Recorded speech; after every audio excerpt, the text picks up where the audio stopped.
آپ سن رہے ہیں کتاب کہانی۔ آج ہم آپ کے لیے ایک دلچسپ سفر کا آغاز کر رہے ہیں۔ ہماری یہ ویڈیو آپ کو ایسی جگہ کی معلومات فراہم کرے گی جو بہت حیرت انگیز اور انوکھی ہے۔ تو چلیے تیار ہو جائیے۔ جب بھی برازیل کا نام سنیں تو ذہن میں کیا آتا ہے؟ فٹ بال ہے نا؟ یا پھر کارنیول اور ایمیزون کے گھنے جنگل؟ لیکن بات اس سے کہیں آگے ہے۔ کیا یہ دلچسپ نہیں کہ یہ ملک دنیا کا 5واں سب سے بڑا ملک بھی ہے؟ تو آج ہم ان مشہور باتوں سے تھوڑا آگے نکلیں گے اور دیکھیں گے کہ اس بر اعظمی ملک کی اصل کہانی کیا ہے۔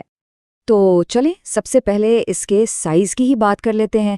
دنیا کا 5واں سب سے بڑا ملک، یہ کتنا بڑا ہے؟ اندازہ لگائیں، یہ اتنا بڑا ہے کہ پورے جنوبی امریکہ کا تقریباً آدھا حصہ اسی ایک ملک میں آ جاتا ہے۔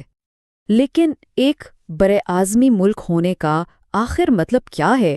یہ سوال بہت اہم ہے، کیونکہ اتنے بڑے سائز کا مطلب صرف یہ نہیں کہ زمین بہت زیادہ ہے۔ نہیں، اس کا مطلب ہے کہ یہاں ہر چیز میں تنوع ہے، بہت سی پیچیدگیاں ہیں اور بے شمار امکانات ہیں۔ تو سب سے پہلے اس کی زمین کو ہی دیکھ لیتے ہیں، جو واقعی انتہاؤں کی سرزمین ہے۔ اچھا، اس کی جغرافیائی خصوصیات تو واقعی حیران کر دیتی ہیں۔ ذرا سوچیں، ایک طرف تو 7,000 کلومیٹر سے بھی لمبا ساحل ہے، سمندری سمندر، اور دوسری طرف دنیا کا سب سے بڑا جنگل ایمیزون، جس کا 60% حصہ برازیل میں ہے۔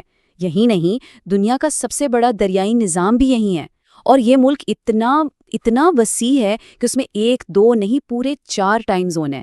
یعنی جب ملک کے ایک کونے میں صبح ہو رہی ہوتی ہے تو دوسرے کونے میں رات کا کھانا کھایا جا رہا ہوتا ہے۔ کمال ہے۔ اور جب زمین اتنی متنوع ہو تو نتیجہ کیا نکلتا ہے؟ ایک اور زبردست حقیقت، برازیل اس سیارے پر سب سے زیادہ حیاتیاتی تنوع والا ملک ہے۔ مطلب پودوں اور جانوروں کی اتنی اقسام یہاں ہیں جتنی دنیا میں کہیں اور نہیں ملتی۔ تو یہ تو ہوئی جغرافی کی بات۔ اب چلتے ہیں تاریخ کی طرف۔ آخر یہ ملک بنا کیسے؟ وہ کون سے اہم واقعات تھے جنہوں نے آج کے برازیل کو شکل دی؟ یہاں ہم 500 سال کی تاریخ پر ایک تیز نظر ڈالتے ہیں۔ 1500 میں پرتگالی یہاں پہنچے، پھر 1822 میں انہیں پرتگال سے آزادی ملی۔ اس کے بعد غلامی کا خاتمہ ہوا، جمہوریہ بنی، اور آخرکار 1985 میں سویلین حکومت واپس آئی۔ ہر ایک واقعہ، ہر ایک موڑ نے برازیل کی کہانی پر اپنا گہرا نشان چھوڑا ہے۔ لیکن اس تاریخ کا ایک بہت ہی اہم اور تاریک پہلو بھی ہے۔ تقریباً 50 لاکھ افریقی غلاموں کو برازیل لایا گیا۔ یہ تعداد پورے امریکہ کے کسی بھی دوسرے ملک سے کہیں زیادہ تھی۔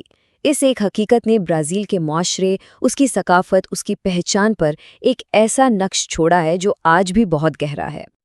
اور اسی تاریخ کا نتیجہ یہ نکلا کہ آج برازیل مختلف اقوام کا ایک گلدستہ ہے۔ تو اب بات کرتے ہیں یہاں کے لوگوں کی۔ تو آج برازیل کے لوگ کون ہیں؟ یہ اعداد و شمار بڑی دلچسپ کہانی سناتے ہیں۔ دیکھیں، سب سے بڑا گروپ ہے پاردو کا، یعنی مخلوط نسل کے لوگ، تقریباً 45%۔ یہ چیز اس ملک کی کثیر و ثقافتی شناخت کی سب سے بڑی دلیل ہے۔ اور اگر برازیل کو سمجھنا ہے نا، تو اس لفظ پاردو کو سمجھنا بہت ضروری ہے۔ یہ صرف ایک کھانا پوری نہیں ہے، یہ ایک ایسی اصطلاح ہے جس میں یورپین، افریقی اور مقامی نسلوں کا ملاپ شامل ہے۔ یہ برازیل کی سماجی اور ثقافتی حقیقت کی بنیاد ہے۔ اچھا، لوگوں اور تاریخ کے بعد اب بات کرتے ہیں پیسے کی، معیشت کی۔ دیکھتے ہیں کہ آج کا برازیل معاشی طور پر کہاں کھڑا ہے۔ اور اعداد و شمار تو صاف بتا رہے ہیں۔ قوت خرید کے حساب سے برازیل دنیا کی 8ویں بڑی معیشت ہے۔ 8ویں، یہ لاطینی امریکہ کا سب سے بڑا اکنامک پاور ہاؤس ہے۔ لیکن کہانی میں ایک ٹوسٹ ہے۔ ایک طرف تو اتنی بڑی معاشی طاقت اور دوسری طرف ایک بہت بڑا سماجی چیلنج، وہ ہے آمدنی میں شدید عدم مساوات۔ یہ برازیل کا سب سے بڑا تضاد ہے اور اس کی جڑیں بہت گہری ہیں، غلامی کے نظام اور نو آبادیاتی دور تک جاتی ہیں، اور یہ مسئلہ آج بھی وہاں ایک بہت بڑا چیلنج بنا ہوا ہے۔ اچھا، اس کی معیشت صرف بڑھی نہیں بلکہ بہت متنوع بھی ہے۔ زراعت میں تو یہ ایک سپر پاور ہے۔ کافی، گنا، سویا، ان سب کا دنیا کا سب سے بڑا پروڈیوسر۔ پھر معدنیات کا خزانہ ہے اس کے پاس، اور تو اور یہ ہوائی جہاز اور گاڑیاں جیسی جدید چیزیں بھی بنا کر بیچتا ہے۔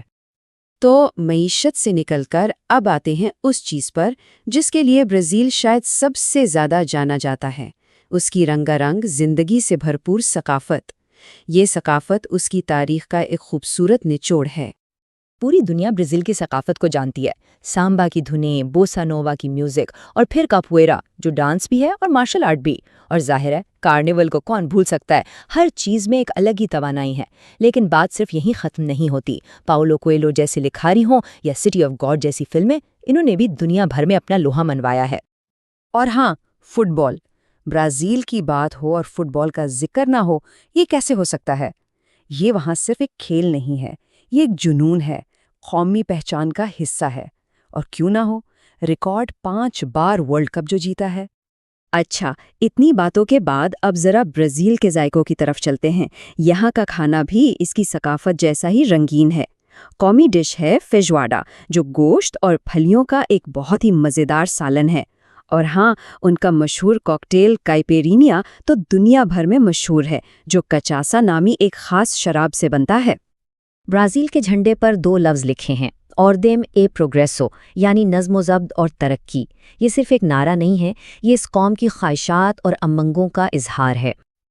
تو آخر میں سوال یہی رہ جاتا ہے، نظم و ضبط و ترقی کے نعرے کے ساتھ اتنی زیادہ صلاحیتوں والا یہ ملک مستقبل میں ترقی کی کون سی منزل طے کرے گا؟ یہ ایک بہت بڑا سوال ہے، اور اس کا جواب نہ صرف برازیل کے لیے بلکہ پوری دنیا کے لیے اہم ہوگا۔ تو ہماری یہ معلوماتی ویڈیو یہیں اختتام پذیر ہوتی ہے۔ ہم امید کرتے ہیں کہ آپ کو یہ سفر پسند آیا ہوگا۔ جو باتیں ہم نے آپ کو بتائی ہیں، اگر وہ آپ کے لیے نئی تھیں تو کمنٹس میں ضرور بتائیے گا۔